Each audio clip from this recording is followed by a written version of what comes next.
Helen seemed to be enjoying the painting classes. After each class, she would bring home whatever she painted that evening to show me. She had a natural talent, so I always encouraged her. One Tuesday evening, she called me and said that a group of her classmates were going for a drink after class and that she would be getting home a little late. I decided to wait up for her. As it became later and later, I called her cell phone several times, but it went to voicemail each time. I became very concerned that something might have happened to her because she was never this late, and it was past our usual bedtime. She will definitely have difficulty getting up in the morning for work.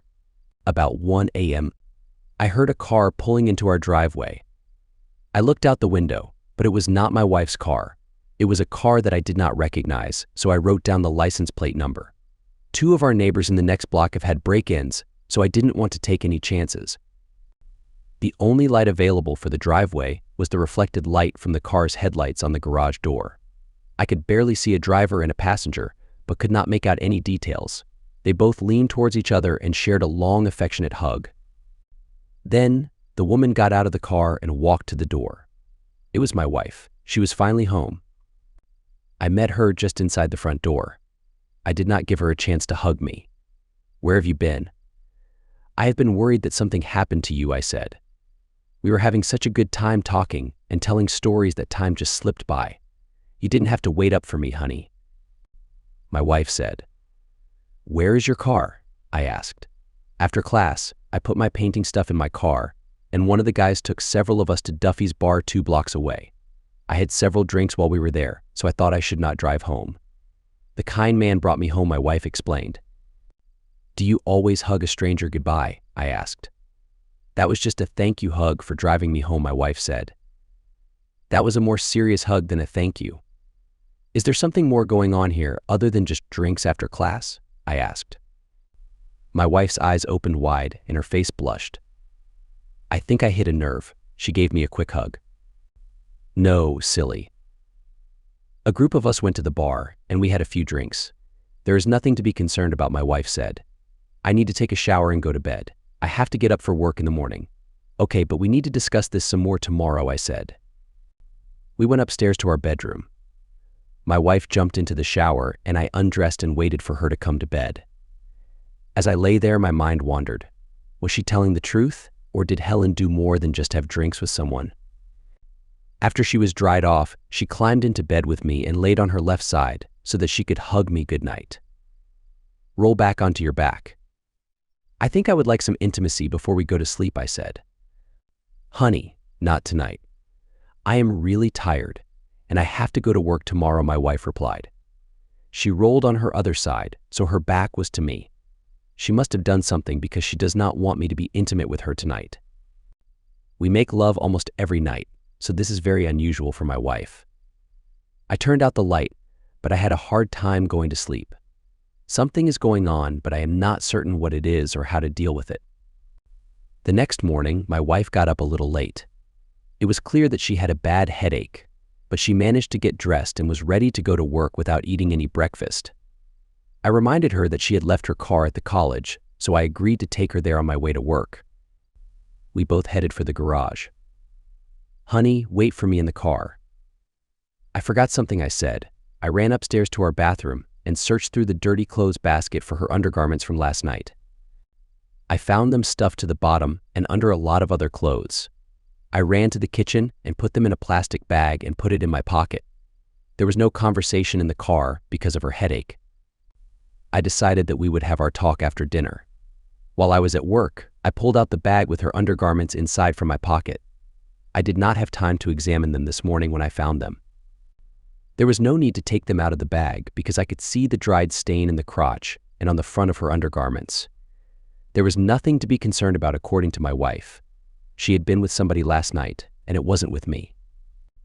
In 23 years of marriage, she has never strayed before. In fact, she had never shown an interest in other people. I looked up the car license plate number on the DMV website. The car, a blue BMW, was registered to a Kevin Wild in Boulder. I wrote down his name and address and emailed it to my home computer. If my wife is fooling around with someone, then this is most likely the guy. It certainly was the guy she hugged last night in the car. I searched the internet and found his phone number, which I programmed into my cell phone under speed dial 6. Then I searched for the guy on social media sites. Sure enough, on Facebook there were photos of him with a beautiful blonde wife and 3 children. The posting said that they lived in South Boulder. When I left work that day, I programmed Kevin's address into my GPS in my car. I might need to check on him sometime. Before I make any decisions, I will talk with her again tonight to get her to tell me the truth. If she admits to being intimate with the guy, then I have 2 things to deal with: her infidelity and her lying to me. However, if she lies to me again, then I will have to confront her. If I have to do that, then I need to decide when and how exactly to do it. I view our 23 years of marriage as an investment, and I am not willing to give up on our relationship until I know more about what happened.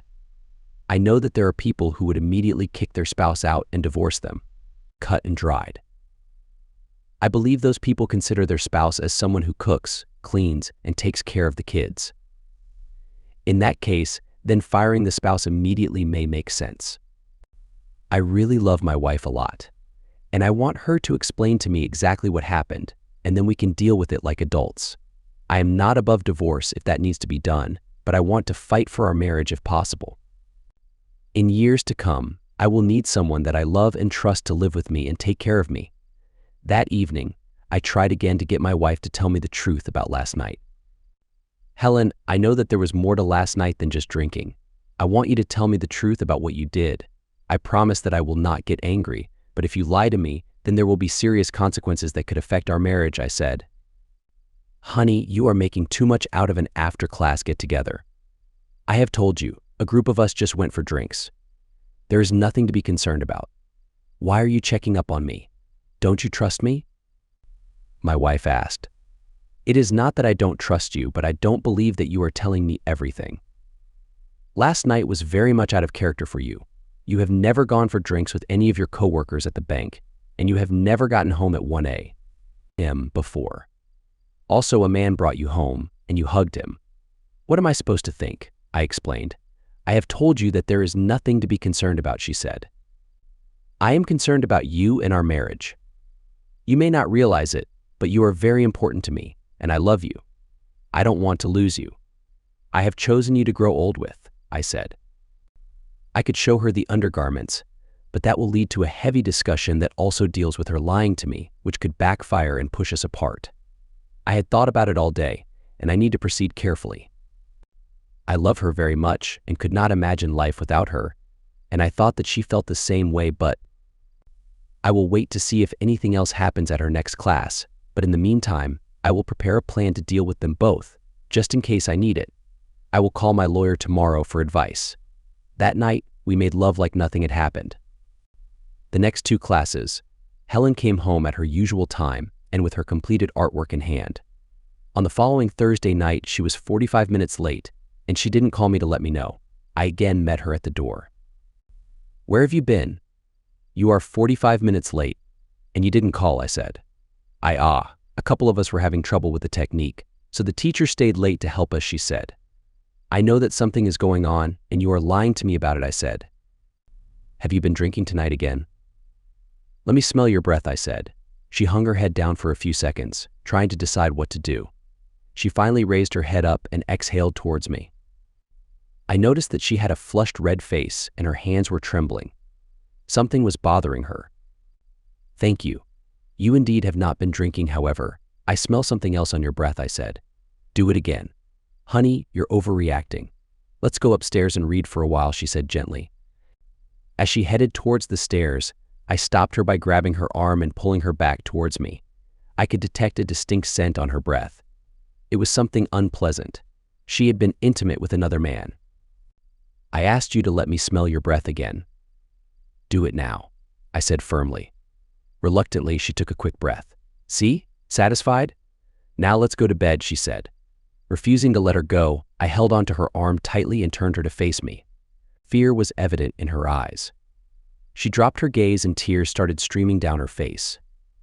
I guided her over to the couch and sat her down. It was time for a serious and honest conversation.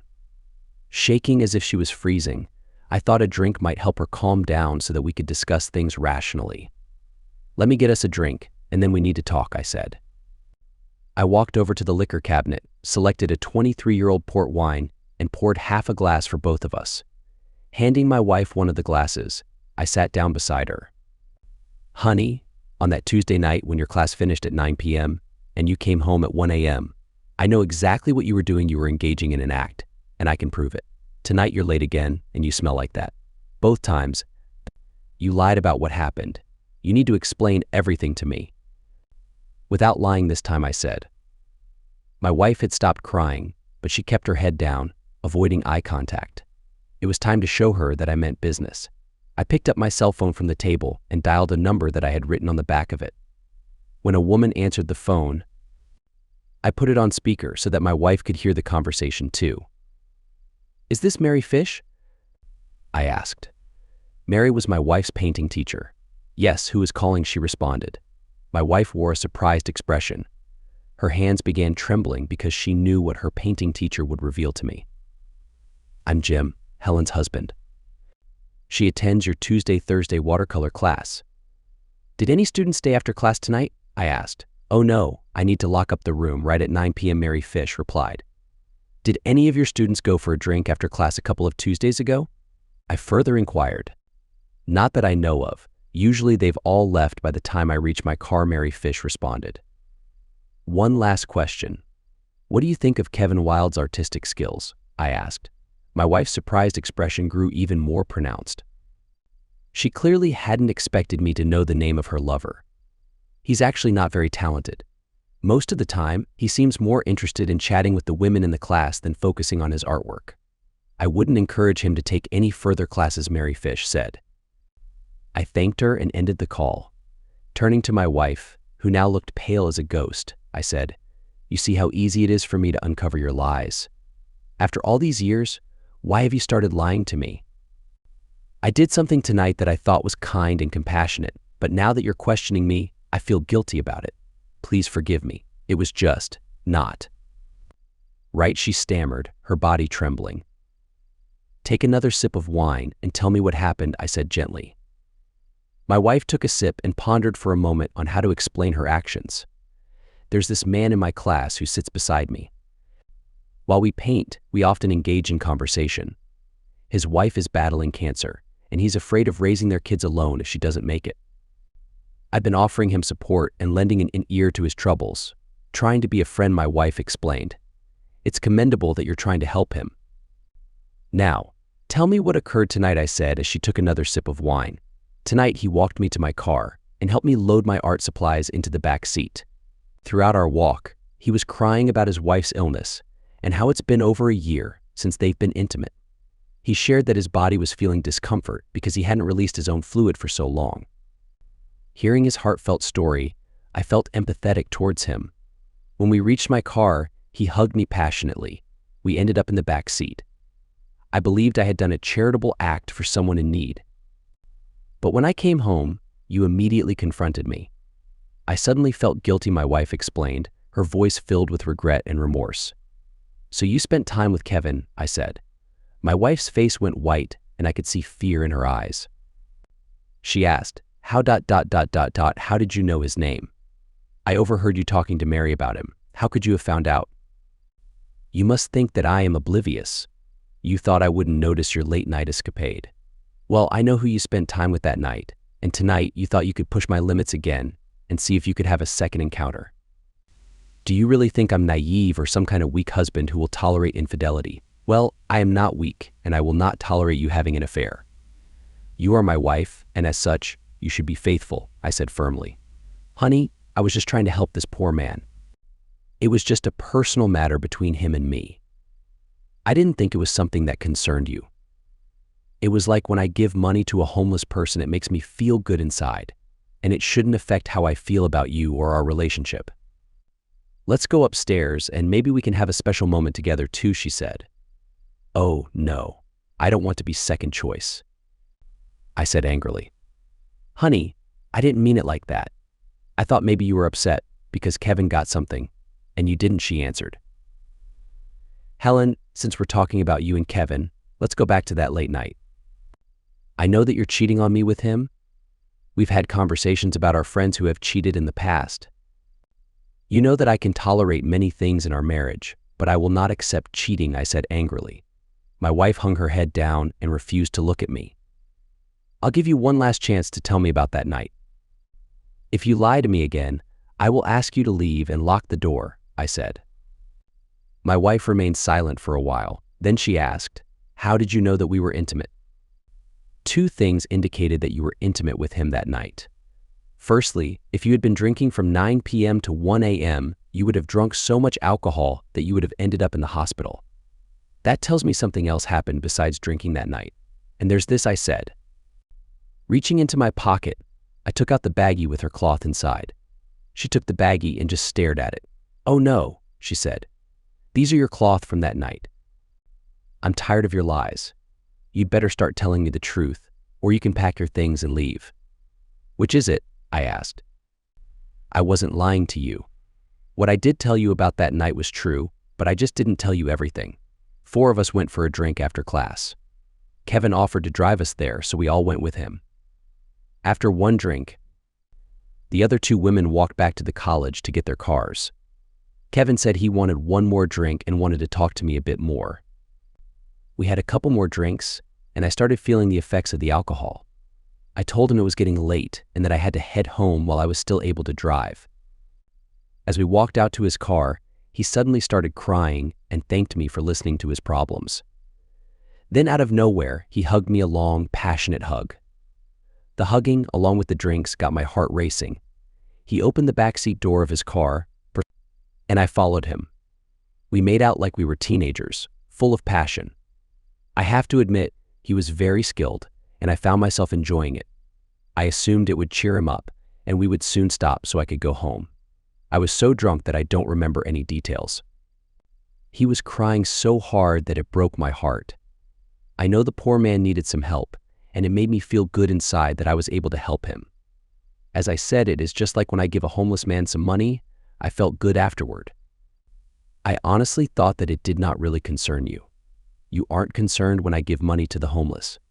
Nothing has changed about how I feel about you or how I treat you. Other than getting home late that night, my helping another person in need really didn't affect you in any way, my wife said. Oh yes, it did. You refused me intimacy that night. I had asked you for some quality time before we went to sleep, but you refused me because you were afraid that I would know that you had been intimate, that there was something inside of you. A good, loyal spouse never refuses intimacy to their partner. You had an intimate moment with someone that you don't know well and then refused your spouse. I think that could be grounds for a separation, I said. Oh darn. I kind of remember now. I did refuse intimacy with you that night.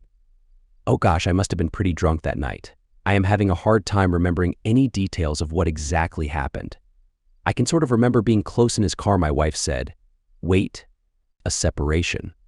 Who said anything about a separation?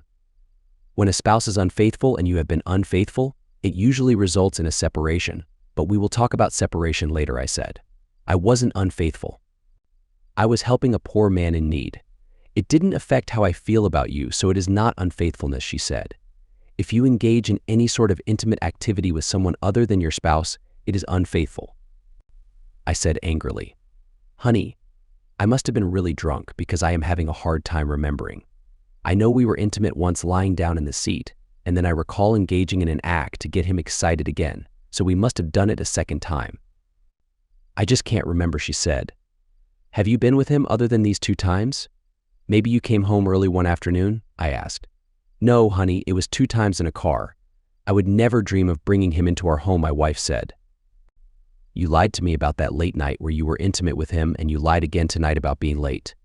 You have become quite a dishonest spouse. I am not sure that I can believe anything that you say, I said. I want to check your story further. One more phone call and I will put it on speakerphone so that you can hear. I then hit speed dial 6 and it rang Kevin Wild's home. A woman answered the phone. Mrs. Wild? I asked. Yes. Who is this, please? She replied. My name is Jim. I am the spouse of another student in your husband's watercolor class. Did your husband get home late tonight? I asked. Yes, he was late. He said one of the other students' cars wouldn't start and he took her home, she said. My wife's face was pale with fear and her hands were shaking badly. Mrs. Wildy? That student was my wife, and it had nothing to do with her car. Your husband has been unfaithful with my wife. They did it tonight after class, and also a couple of Tuesdays ago they stayed out until 1 a.m., engaging in intimate activities. Do you remember your husband getting home late on that Tuesday? I said. Yes, I do. I waited up for him, but I finally went to bed. I know he came home late and crawled into bed with me, but I don't know what time it was, she said. You think my husband and your wife are having an affair? Yes, they are, but first, Mrs. Wilde, I need to ask you a very personal question. Do you have cancer? I asked. No, why would you think I have cancer? She said. Your husband has been telling my wife that you have cancer and are dying. Because of your health condition, he has not engaged in any intimate activity in over a year. I believe that he told my wife those lies so that she would give him pity intimacy, I explained. That jerk. You bet he is lying, she said. I know they have engaged in intimate activities at least twice because my wife has confessed to me tonight. Please write down my phone number in case later you need to talk with me further about this, I said. I heard her scribbling as I gave her our home phone number. Can I speak with Kevin? I asked. Not right now. He is in the shower, she said. Just then we heard a man's voice say, Who are you on the phone with? Answer me. We heard someone grab the phone and then a male voice said, Who is this? Then we heard Mrs. Wilde's voice say, So you have been engaging in intimate activities with someone from your painting class. You jerk. Then we heard glass shattering and a thud. The phone went dead. I looked at my wife. Her face was still pale, but I saw anger in her eyes. So you have corrupted our marriage to give intimacy to some guy whose spouse is supposedly dying. Only she isn't. He lied to you so that he could engage in intimate activities with you, and then you have lied to me to hide it. There is going to be hell to pay for this, I said angrily. I believed him. He even cried real tears a couple of times. I felt so sorry for him. The jerk took advantage of me, my wife said. My cell phone rang at that moment. I noticed that the call was from Kevin Wilde. Yes, I said as I answered the phone, thinking Kevin wanted to talk to me. Jim, this is Sarah Wilde again, she said. We thought we heard a fight or something. Are you all right? I asked. Yes, I am fine. He came after me and grabbed the phone.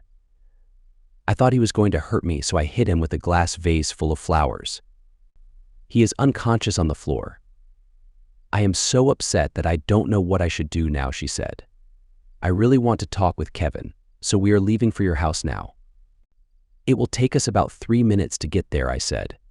My plans for dealing with Kevin had just changed from last week. I needed to think of a new plan quickly. I pulled my wife to her feet and we headed for the garage. Come on. We are going to Kevin's house so that I can talk with him. You are going to explain to his wife what happened and then ask for her forgiveness, I said. I grabbed my military medical kit from a shelf in the garage and we got in my car. I brought up his address in my GPS and we headed to South Boulder to the Wilde residence. How did you know his name and how do you know where he lives? My wife asked. I wrote down his license plate number when he brought you home that late night. The DMV gave me everything, I answered. What are you going to do with Kevin? You want to hurt him, don't you? My wife asked. The most important thing is to keep Mrs. Wilde and her children safe from her husband, but there are a couple of things I need to do. First, I will get to the truth by talking to both you and Kevin at the same time. Secondly, I intend to put a stop to this affair by exposing it to his wife. Finally, I plan to do something to him that will remind him the rest of his life that he should not have engaged in intimate activities with my wife, I said. What are you going to do about me.us? My wife asked. First, I have to deal with the seducer. Later, I will deal with your unfaithfulness, I said. The Wilde family lived in a newer suburb of Boulder. They had a rather large home with a 3-car garage. The fancy BMW was sitting on the driveway. I pulled onto the Wilde's driveway and a security light on their garage came on. I grabbed my medical kit and we walked to the door. I rang the bell and an attractive, thin woman with blonde hair answered the door. I recognized her from her husband's Facebook page. Mrs. Wilde? I am Jim and this is my wife Helen. May we come in? I said. Yes. Please come this way, she said. She took us to their family room where Kevin was laying on the floor without clothes with his bath towel still around his waist and still unconscious. Mrs. Wild was finishing up cleaning the glass and flowers on the floor. "Honey, take a seat on the couch. I want to talk to Mrs. Wild a moment, then I will join you," I said to my wife. "Mrs. Wild," I said. Interrupting me, she said, "You may call me Sarah. I was just finishing cleaning up the mess I made. Sarah ... Are your children safe?" I asked. "Yes, they have been in bed for a couple of hours," she answered. "Are their bedroom doors closed?" I asked. "Yes, and they are very deep sleepers." "I doubt a bomb would wake them," she answered. "Tonight my wife has told me several versions of what has happened with your husband. I just want to get to the truth for both you and me. By exposing their rendezvous, I hope that this affair will be over. I am sorry that we have to do this," I said. "Are you going to confront him?" she asked. "I can't believe he would cheat on me. The lying jerk." I didn't respond to her anger. Instead, I knelt down beside Kevin. He was a good-looking man, and it was easy to see why women were attracted to him. He had blonde hair, stood about 5 to 11, and had a muscular physique. He seemed to take care of his appearance. As I examined him, I noticed a cut on his head behind his ear that was bleeding. His hair was naturally blonde, but he had dyed it to make it appear more youthful and appealing to the ladies. I placed a towel under his head to prevent the blood from staining the carpet. Then, I cleaned and bandaged his wound using my medical kit. Mrs. Wild, sitting on the couch far away from my wife, watched the events unfold. I brought a chair from the kitchen and positioned it in front of Kevin's seat, slightly to the side so he could see me. I wanted Mrs. Wild to hear both sides of the story, so she could make her own decision about her husband. Mrs. Sarah, after my wife was consistently late tonight, we had a serious discussion about what's been happening between them. There were lies and half-truths, so I decided to come here and talk to your husband directly. I wanted you to hear everything and then make up your mind about what you want to do regarding your marriage. As for me, I'll decide on my next steps once we're back home, I explained. Kevin seemed more alert now. "Kevin, my name is Jim. I'm Helen's husband," I introduced myself. Kevin looked at me with confusion. Noticing him, he tried to stand up, but I gently pushed him back onto the chair. I handed him the towel to cover himself. "You're probably wondering why you're here without any clothes on. Let me remind you. You were in the shower," I said. "Yeah. I was almost done when the phone rang," he replied. "As you exited the shower wearing nothing but a towel, you saw your wife on the phone," I continued. "Yeah," Kevin nodded. "You got angry because you suspected she was talking to another man and you assumed she might be having an affair. Is that correct?" I asked. "Yes, that's exactly what I thought," Kevin admitted, glancing at his wife. "Kevin, your wife has not been unfaithful. I was the one on the phone with her tonight, informing her about your affair with my wife, Helen.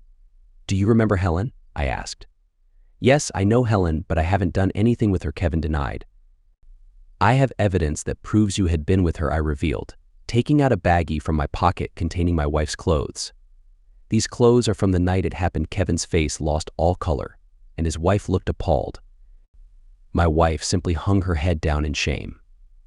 "So, I know that you slept with my wife that night, and I know that my wife performed on you tonight. Now, let's get to the details, and then we'll leave," I stated firmly. Kevin attempted to stand up, glaring at me angrily. I quickly got up and punched him in the stomach, causing him to gasp and fall back into the chair. "That was a foolish move. Sit still or there will be consequences.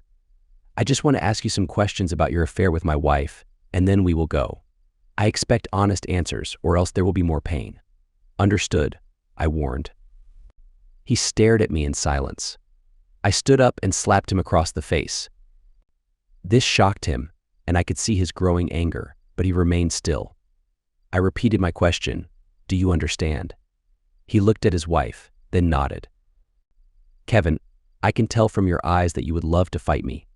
You're bigger than I am, and you probably believe you could defeat me easily. Am I correct?" I inquired. "Yes, that's true," Kevin responded, clenching his fists. "I was a medical officer in the Army, specializing in hand-to-hand combat. I suggest you don't mess with me," I warned him. Kevin turned red with anger but remained seated. "After my wife admitted to sleeping with you, I was furious. I considered coming here to hurt you. You might recall that I even mentioned cutting your male parts. Growing up on a ranch, I learned how to castrate male cattle without killing them. I could do the same to a human, I said, showing him my medical kit. I brought it with me tonight, just in case. I held up the poker from their fireplace, and Kevin's face turned pale. His wife gasped, and my wife looked shocked. I decided to let him think about that while we talked. Kevin, I spoke to your art teacher tonight. She confirmed that you lack talent in painting and couldn't recommend you for further lessons. I suspect you joined that class to meet women, hoping to have casual encounters. Is that true? I asked. No, that's not true. I just wanted to get out of the house. Besides, I've decided to quit the class, Kevin claimed. You're quitting because you've already slept with every woman you were interested in.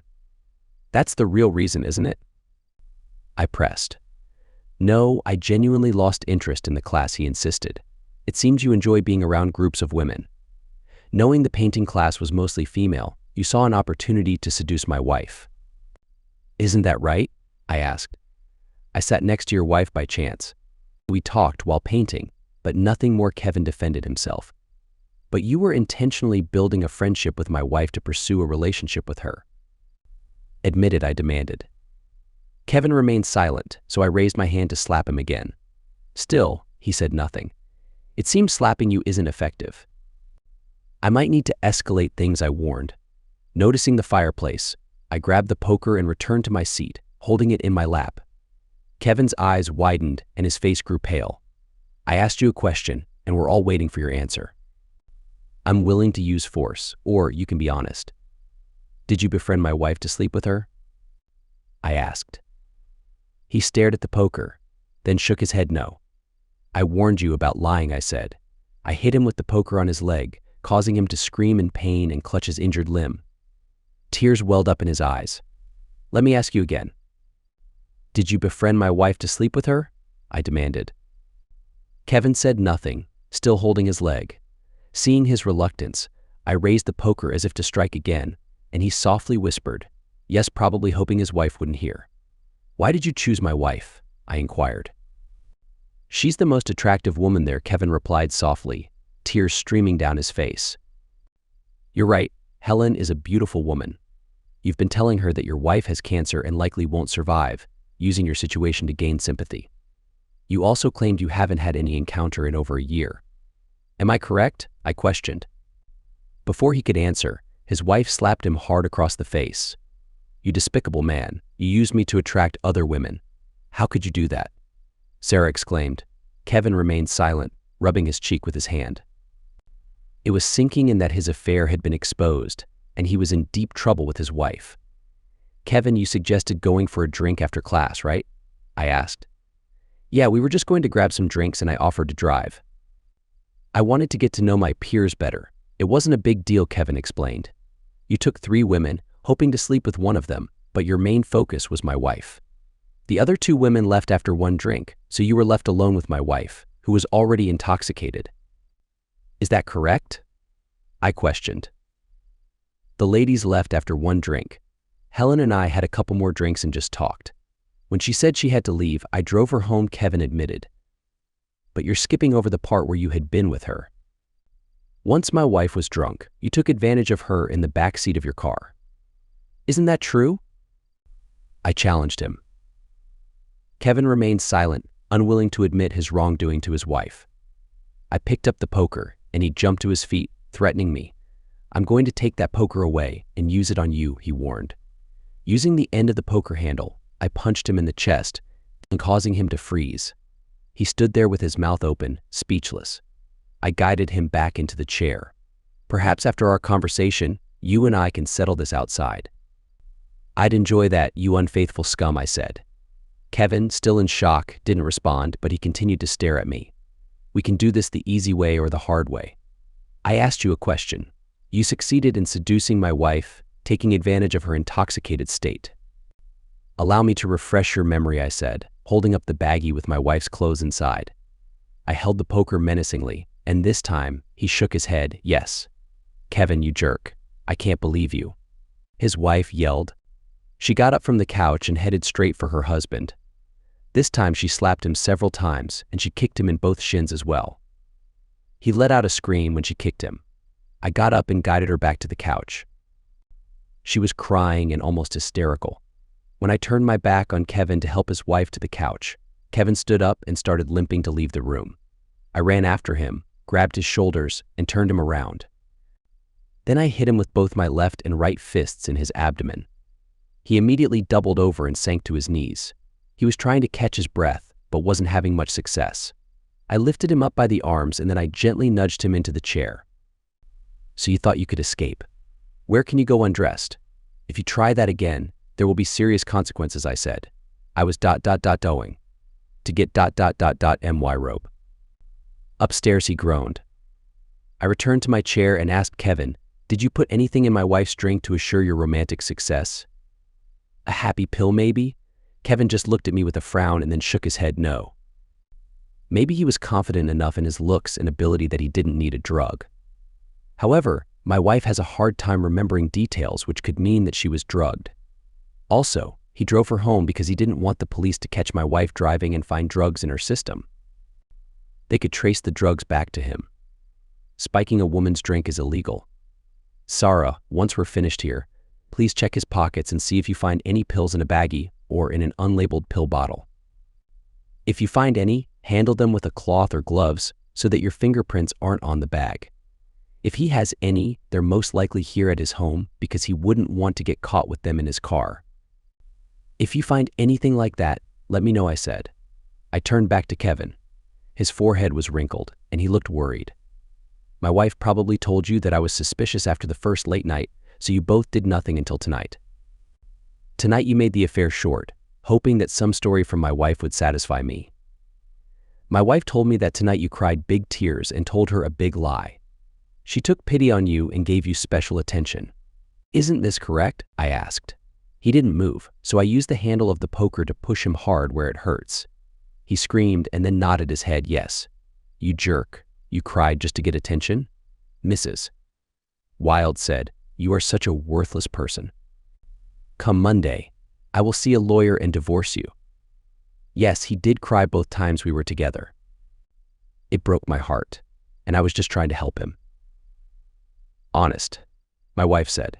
Helen, I want you to tell Sarah your side of the story, please, I asked. On the night we were really late, 4 of us went for a drink after class. Kevin offered to drive us there, so we all went with him. After 1 drink, the other 2 women walked back to the college to get their cars. Kevin said he needed 1 more drink and he needed to talk more about his situation. So I stayed with him. We had a couple more drinks and I was starting to feel the effects of the alcohol. I told him that it was getting late and I should go home while I could still drive.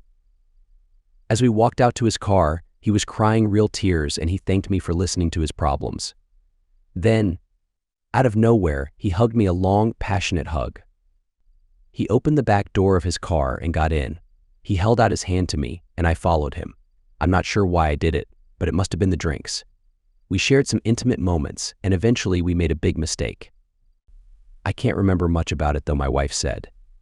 Sarah stopped crying and just stared at my wife. My wife continued, tonight he walked me to my car and helped me load my art stuff into my back seat.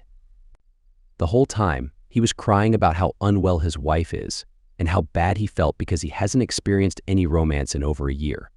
He said that his love was backed up and he was in pain. Then he hugged me passionately. I was feeling so sorry for him. We got into my back seat and I gave him special attention thinking that I was helping him with his pain. I can't believe that he actually cried. What a jerk, Sarah said. Oh yes, real tears. He was breaking my heart, but now I know that it was all lies. He lied to me to get attention from me. I'm so foolish that I didn't see through him. I'm so sorry, Sarah. I didn't mean to hurt you or my amazing husband. I thought I was helping a very needy person, my wife said. Sarah stared at my wife but said nothing. Do either of you ladies have anything you want to ask Kevin? I asked. My wife spoke up. Why did you do it? You have a very beautiful wife here. Wasn't she enough for you? Kevin was looking at my wife and said, variety. Kevin, it seems like when you see a woman that you want to pursue, you chase her until she gives in. Once you've been with her, you're done with her and you move on to the next one. Is that what you've done with my wife? You were finished with her after the special attention. Isn't that right? I asked. Kevin shrugged his shoulders but said nothing, so I hit him in the left shin with the poker. He screamed and grabbed his leg. I saw tears begin to well up in his eyes. Yes. Gosh darn it, Kevin said. How many other women have you seduced? Surely this isn't the first affair you've had, Sarah asked. Kevin just sat with his head down and did not answer her. Kevin, I don't think it matters how many affairs you've had because your marriage to Sarah is over. You've had your final romantic encounter with both of these women. I hope it was worth it to you. You've broken up 2 marriages, and you've messed up the relationship you have with your kids. I wonder if they'll forgive you for leaving them, I said. Kevin began to cry. He put his hands up to his face to hide his tears. I knew that I had hurt him emotionally. Next, I wanted to do something that he would think about for the rest of his life. I have an idea.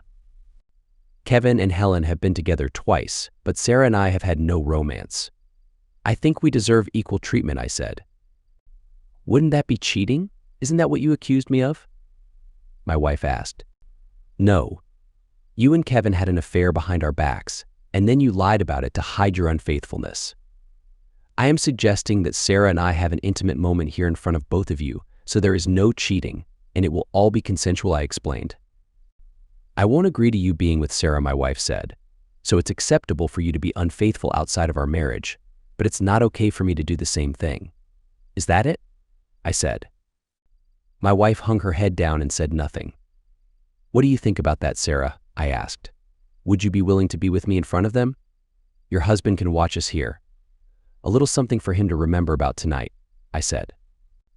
I'm angry enough to do it just to show him that 2 can play his foolish game, Sarah answered.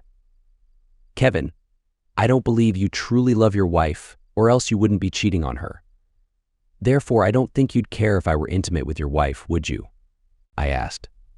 Hell yes, I mind, he said. Kevin, you had an affair with my wife at least twice, so I should have an intimate moment twice with your wife. The only difference is that we'll do it right here in front of you.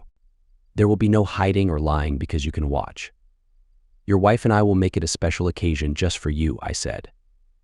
Sarah walked over to her husband and said, Kevin, I'm going to show you how much of a mistake you made by being with him right in front of you. You're going to sit there and watch because you can't do anything about it. You worthless piece of trash, I'm going to be the last person to be intimate with your wife. Not you. You started this, but Sarah and I are going to finish it, I said. I'll go freshen up, Sarah said, and left the room. Honey, I don't want you to do this. Please don't do this, my wife said. Helen, you were the one who denied me any intimacy the same night you were with Kevin. You want it both ways, don't you? It's okay for you to be with Kevin and then reject me that night, and now you're rejecting me again, I said. No, you're going to sit there and watch Sarah and me. I want it to hurt in your heart, just like you hurt mine. Sarah returned wearing a silk robe and had a blanket rolled up under her arm. She unrolled the blanket on the floor between Kevin and my wife. She dropped her robe and stood in front of me. She was stunning. She looked at her husband and gave him a flip of her hair. Sort of a screw you. Don't, Kevin said, begging. Sarah was slightly taller than me, maybe about 5'10". Her body was fit and athletic. She wrapped her arms around my neck and gave me a wonderful hug. Are you okay with this? I didn't bring any safety, I whispered in her ear. She whispered back, I'm on meds. Let's go for it. Then, I looked at my own wife. She sat there, with her hands in her lap, her eyes red from crying. She looked completely defeated. I stood up and approached her. Sarah got up and stared at her husband without saying a word until he lowered his head. Then, she walked over to him and slapped him across the face once again. Afterward, she headed to the bathroom to freshen up. When she returned, she was dressed. She gave me a warm hug. We walked over to Kevin. He kept his head down, tears streaming uncontrollably. Kevin, I want you to remember tonight for the rest of your life. Your infidelity has caused you to lose this beautiful woman and your children. You're not the great lover you think you are. Your wife just said she had the most beautiful experience of her life, and it wasn't with you, I said. Sarah and I walked away from Kevin and whispered quietly to each other. We need to do something about Kevin, I said. Could you just put him in the trunk of your car and drop him off somewhere? Sarah suggested, laughing. I'll pack a bag for him, and he needs to leave tonight. I don't want him in the house with my children. I agree. He needs to go tonight. I'll stay until he's gone, I replied. I walked back to Kevin and said, your wife is gone, so let's talk man to man. When you were being intimate with my wife in your car, did you take any photos with your phone? Yeah, I took a couple. How did you know? Kevin confessed. I know your type. I want you to delete them tonight. Where's your phone? I asked. It's in my car, Kevin replied. If I see those photos on the internet or anywhere else, you'll face serious consequences. You won't know when or where it'll happen, but rest assured, a bullet will hit you square in the forehead. It'll be instantaneous. You won't see it coming. Delete those photos tonight, I warned, and Kevin nodded. I returned to the couch and sat down beside my wife. I put my arm around her and pulled her close. Kevin remained seated, his head down, crying intermittently. When Sarah came back, she was carrying a roller suitcase and had some comfortable clothes under her arm. This should be enough clothing for him to get through the weekend.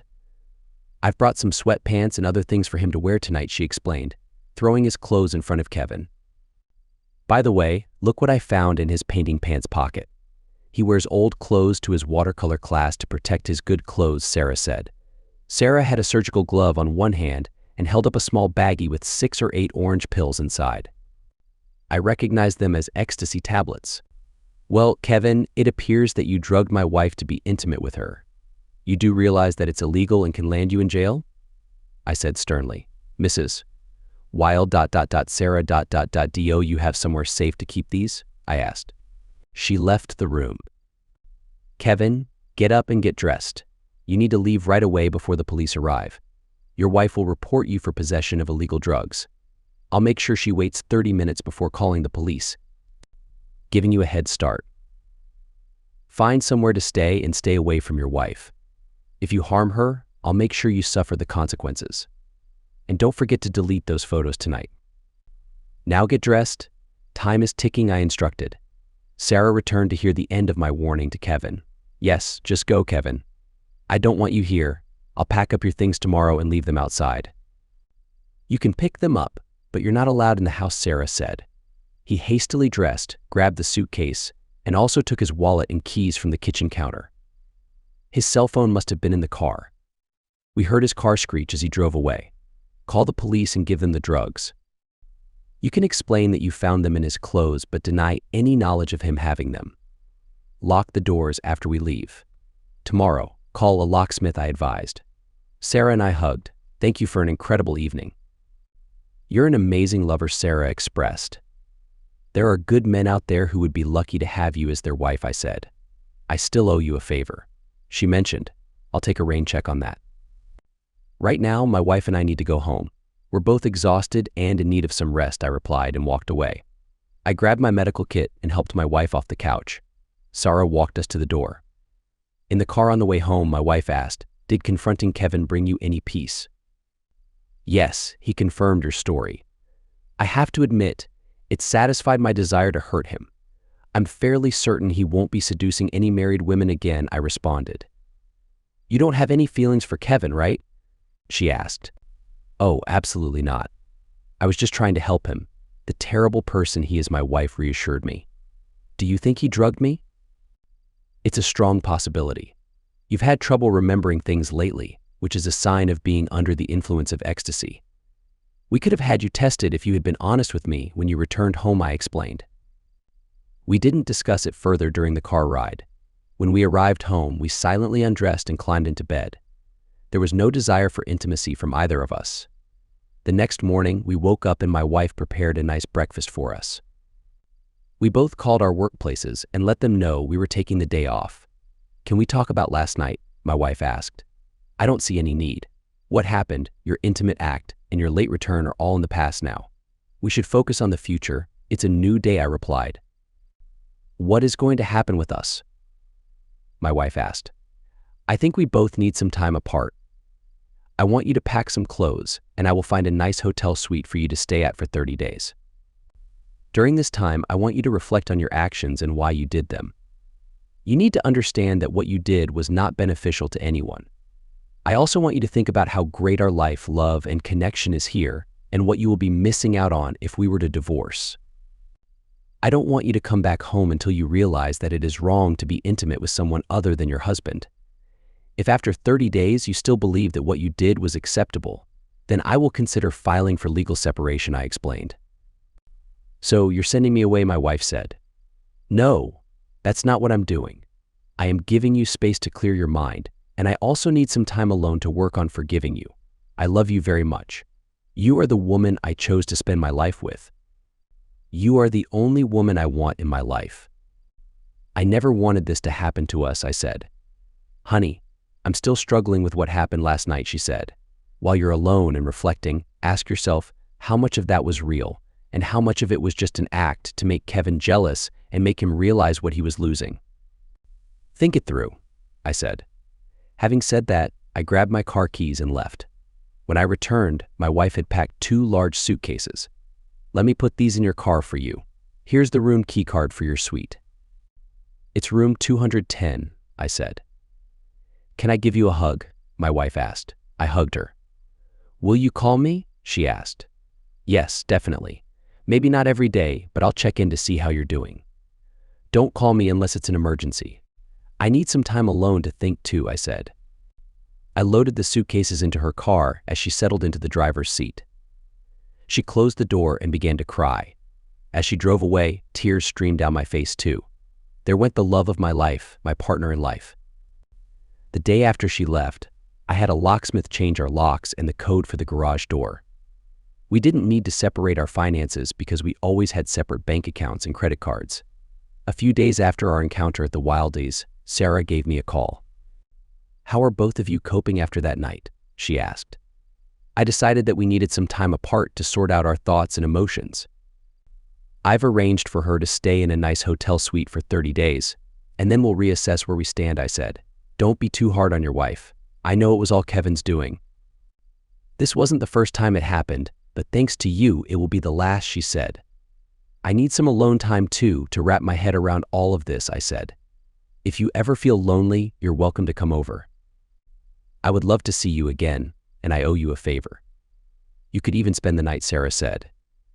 Thank you for the kind offer, but I'm still married, I said. If things don't work out with your wife, please reach out to me. I've never had a partner like you. You could move in with me, she said. Thank you again, but I have to go now, I said, and we hung up. The first week of our separation was tough for me, but I managed to get through it without calling my wife. However, by the second week, I was starting to miss her, especially at night. I gave in and called her twice, just to hear her voice. Our conversations were brief, mostly just checking on each other's well-being, sleep, and work. By the third week, I was an emotional wreck. I had to call her several times. Bedtime was the hardest because I longed to feel her warmth against me. I understand that my wife has a generous heart. She enjoys helping homeless people by giving them money. I tried to explain to her that once she's gone, they might misuse her money for harmful things. But that doesn't bother her because she's focused on the act of giving. I can understand how she ended up being intimate with Kevin. There was no love involved, just her compassionate heart. I want her loving kindness to be here with me as we grow older together. On the 29th day of our separation, my wife asked to meet with me. I suggested we go out for dinner after work at a restaurant we both enjoy. I arrived first and was sipping a soft drink. Helen came in wearing a professional suit, and her hair looked freshly styled. She looked absolutely stunning. I stood up to greet her.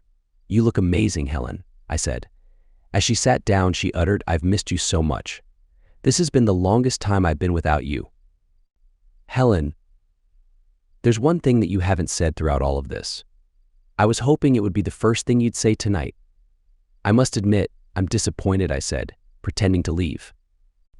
My wife looked confused, trying to figure out what I meant. Then she smiled and reached to hold my hand. Sweetie, I'm so sorry, she said. I'm sorry for what I did, for hurting you, and for hurting Sarah and her kids. That's what I wanted to hear, I said, returning to my seat. Honey, I didn't say it before because I didn't want to act like one of those silly, overly dramatic wives who cheat and then say all those cliche lines like forgive me or don't leave me or it's not what it looks like, my wife explained. Do you still want me? She asked. Of course I do. You're my wife, I said. Then can I come back home? She asked. I want you to answer one question for me honestly. In your heart, do you accept that there is no valid reason for a married woman to be intimate with anyone other than her husband? I asked. My wife lowered her head and softly replied, yes. Look into my eyes and say it like you mean it, I said. She looked directly into my eyes and said, yes, I do accept it. I admit that I was wrong to be intimate with anyone other than you. We both made mistakes outside of our marriage, so it's time we forgive each other and move past this incident. I want you to come back home, I said. After finishing our meal, we both got in our cars and headed home for the most fulfilling time we've ever had in our marriage. The next day, we cleared out the suite and my wife moved back home. Kevin, who cares?